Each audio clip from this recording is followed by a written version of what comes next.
I witam serdecznie, Aleksander Wojtysiak, Między Światami, Życie na Filipinach.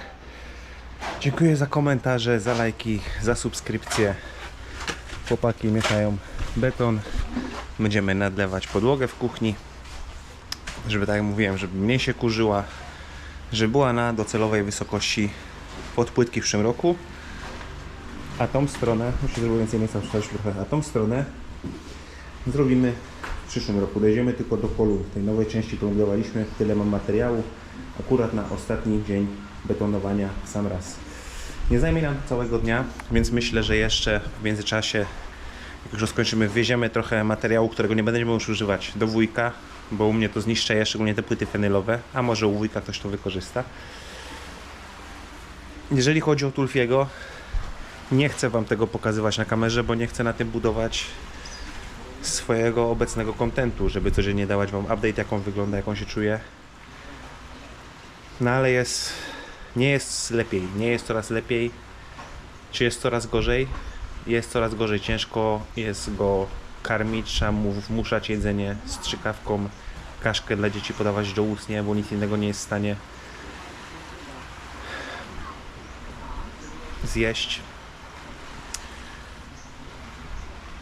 Niestety wydaje mi się, że zbliżamy się do końca tej choroby w ten albo w inny sposób. No ale niestety nie rokuje to dobrze. Dzisiaj wystawiłem go na dwór rano, jak wstałem, żeby się załatwił. I biedny nie może ustać. Mam też takie wrażenie, jakby te nerwy wpłynęły na jego w jakiś sposób układ pokarmowy, czy język, czy cokolwiek, czy gardło, przełyk, że naprawdę ma problemy ze spożywaniem pokarmu. I tak jak już wspominałem w wcześniejszym vlogu, to jest moja odpowiedzialność i Ernestin. Jeżeli będzie chciała podjąć taką ciężką decyzję i ukrócić jego cierpienie, to zrobimy to w nadchodzących dniach po prostu, bo nie mogę na to patrzeć, jak cała radość uszła z tego psa. A dzisiaj od rana już widziałem kolejnego psa na plaży, który też ma nosówkę bezpańskiego, taki brązowy. Ewidentnie nosówka, bo całe oczy z taką ropą zaklejone, wychudzony i też widać, że atakuje już mu układ nerwowy, że też już nie chodzi dobrze, poprawnie. Także no jest problem, ale to nie jest problem tylko tutaj u nas na Syki Chory, jest też problem w Dumaguete, bo Ernestin jest na różnych grupach i w Dumaguete też jest ogromny problem z tym obecnie. No nic, kończymy ten wstęp, chłopaki będą mieszali beton i nosili w wiaderkach z zewnątrz, a ja będę wylewał podłogę i robił ją na docelowy poziom.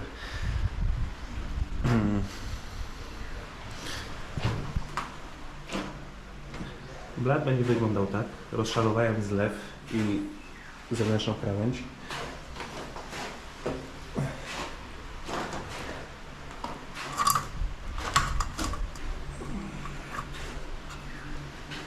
No, w oczku delikatnie ucieka.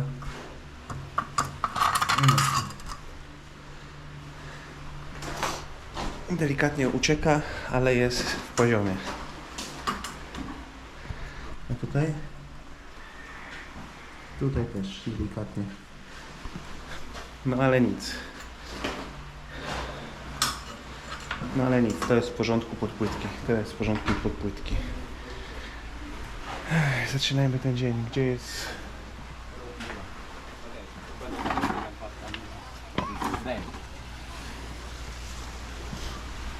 Gdzie jest Rosie? Nie wiem, gdzie jest Rosie. Co tu? Zostaw ten papier.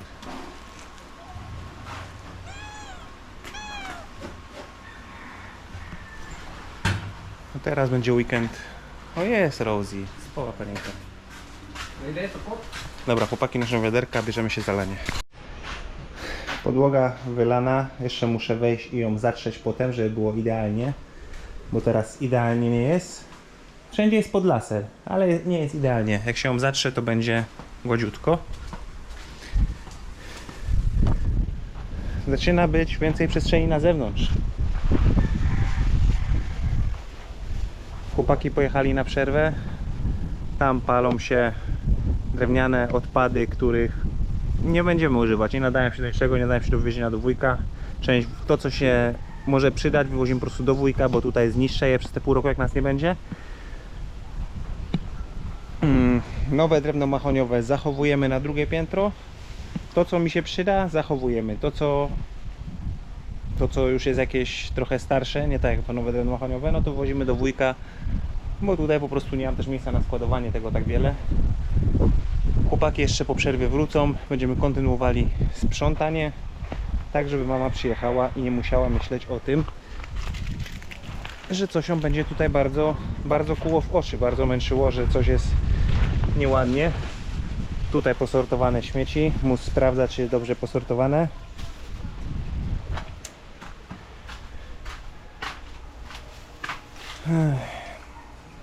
A Tulfi ma się źle. Rano jak go wziąłem, tak jak wam wspominałem, nie chciał się załatwić. Wstawiłem go z powrotem do pokoju do Ernestine, która spała w tym momencie, bo całą noc czuwała. Jak ja się obudziłem, jak dzwonił mój alarm, to dopiero wtedy Ernestine poszła spać. No i Tulfi ubrudził się, no. Wypróżnił się pod siebie i przez te swoje tiki, jak on leży, cały się w tym umazał. Trzeba go było myć. Wysłaliśmy kolejną wiadomość do weterynarza, czy jest cokolwiek, co jeszcze możemy więcej zrobić. Ale naprawdę serce pęka, jak on się męczy. I obawiam się, że będzie trzeba podjąć po prostu tą decyzję, bo wspominałem o tym. Nie chciałbym tak żyć po prostu.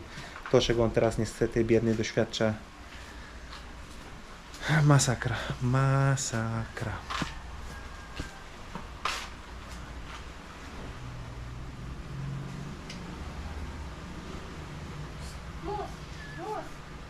On wybrał mnie, ja wybrałem jego, był najmniejszy z miotu od mamy.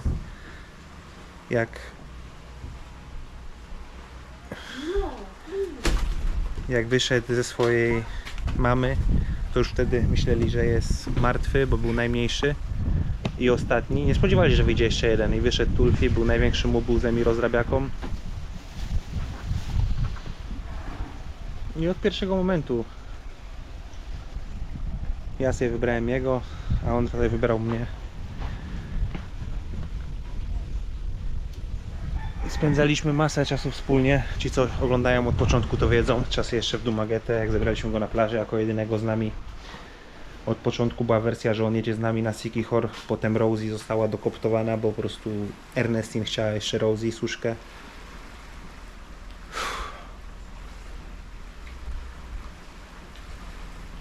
Chociaż Ernestine rozmawia z mamą. Mama mówi, że dla niej to nie jest problem, żeby jeszcze Tulfiego podtrzymywać go przy życiu, karmić na siłę i dbać o niego i w ogóle. Ale tak jak mówię, tracimy po prostu nadzieję, że Tulfi wróci do nawet 50% sprawności. Głównie chodzi o jego ciało, wiecie, bo jakby się stało to, że straciłby wzrok. Okej, w swoim życiu widziałem kilka bez niewidomych psów. Na przykład był u nas na osiedlu w Łodzi taki facet, co wyprowadzał swojego niewidomego psa i zawsze nosił są tiktaki. Tiktakami dawał mu znać, gdzie idą po prostu i zawsze podążał za nim przy tiktakach. I jeżeli tylko to by się stało, jeżeli miałby sprawność mięśniową, neurologiczną, ale byłby niewidomy, to nie byłoby z tym żadnego problemu. Ale jeżeli dzieje się to, co się dzieje, czyli ta sprawność neurologiczna jest największym problemem, no to jest ogromne wyzwanie. Jeżeli on ma problem z jedzeniem, z chodzeniem, z siedzeniem, z jakimkolwiek ruchem angażującym jego mięśnie, to jest ogromny problem. Ogromny problem dla nas. Będzie dobrze, będzie ładnie. Jeszcze może jutro już się podciągnie wodę tutaj i pomyśli się o montowaniu zlewu. Na razie nie mogę tego rozszalować, więc w tym celu będę po prostu musiał wyciąć dziurę w płycie, która jest pod blatem, tak jak jest zlew, zamontować zlew. A ten szalunek zobaczę, czy będę go pewny przed wyjazdem, a jak nie, to może przecież zostać tam pod spodem. Na razie nic nie będzie, tam będą szafki potem. No jak będą szafki, to jeszcze na szafkach on się oprze i wtedy w porządku. Chociaż wydaje mi się, że z tym zbrojeniem 16 mm powinno być w porządku. A mus, drzwi są zamknięte, słychać Ernestine. A mus się włamuje przez okno. Mus. Maybe just close the window, open on another side.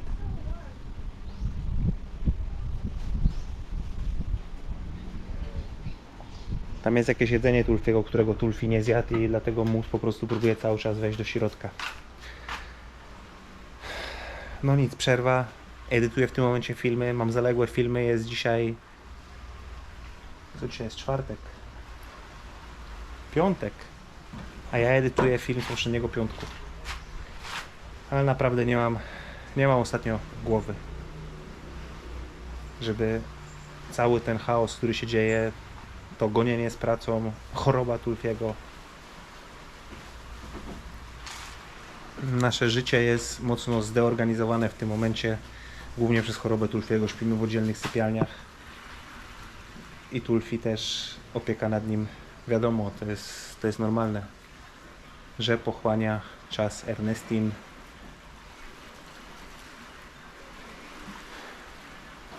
No i mamy trochę zorganizowane życie przez to wszystko.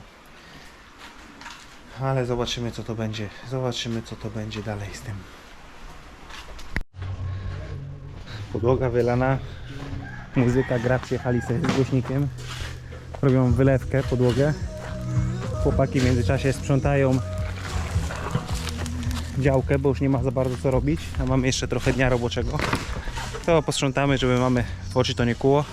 A ja jadę na wysypisko w międzyczasie. Plastik, beton, takie tam pierdoły. Za godzinę wracam.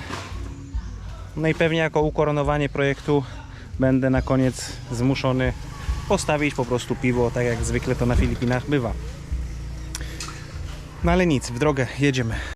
I podłoga zatarta, wszystko jest pod laser. Wiadomo, zawsze jakaś tam niewielka różnica może być, ale to się bez problemu zniweluje na kleju do płytek. Mówię o różnicach rzędu 2-3 mm w niektórych miejscach. Bo idealnie lustro nie jest, to nie była typowa wylewka samopoziomująca grawitacyjna, co przewałkowałbym ją i by się sama ułożyła, tylko cement z piachem. Także to by było na tyle, jeżeli chodzi o beton na dzisiaj. Chłopaki na zewnątrz zamiatają, ale tam gra muzyka, chłopaki słuchają sobie muzyki, więc nie mogę wyjść, bo zaraz będzie problem z filmem. Myślę, że powoli zbliżamy się do końca na dzisiaj. I bardzo dobrze. Teraz woda, jutro już będzie można wejść na tą wylewkę i myśleć nad wodą do zlewu. Montować zlew, myśleć nad wodą do zlewu. I tak jak wam wspominałem, po skończonej pracy napiłem się z chłopakami piwa. Ich wypuściłem do domu wcześniej, znaczy wcześniej skończyliśmy pracę przed 3, normalnie pracowaliśmy do 5. Piłem piwo, wpadł jeszcze syn wujka Aldrina, było to wszystko rodzina, krewni, także porozmawialiśmy sobie o całym tym projekcie, który tutaj robiliśmy, o planach na przyszły rok, co będzie robione i rozstaliśmy się w jak najbardziej pozytywnej relacji. Chłopaki są zadowoleni z czasu, który spędzili u mnie w pracy. Ja jestem zadowolony z efektu, który mamy na ten moment, chociaż to jeszcze nie jest efekt końcowy, jak dobrze wiecie, tylko taki, no nie powiedział, że surowy, zamknięty, no bo już jest woda podpięta i kuchnia działa w tym momencie, jak dogrywam tą końcówkę. No ale jeszcze dużo pracy w przyszłym roku. I myślę, że w przyszłym roku też się spotkamy i z wujkiem, i z pomocnikiem i będziemy po prostu kontynuowali. To by było na tyle w tym vlogu. Pozdrawiam was serdecznie. Aleksander Wojciak między światami, życie na Filipinach. Widzimy się niebawem. Dziękuję za komentarze i lajki. Na razie, cześć.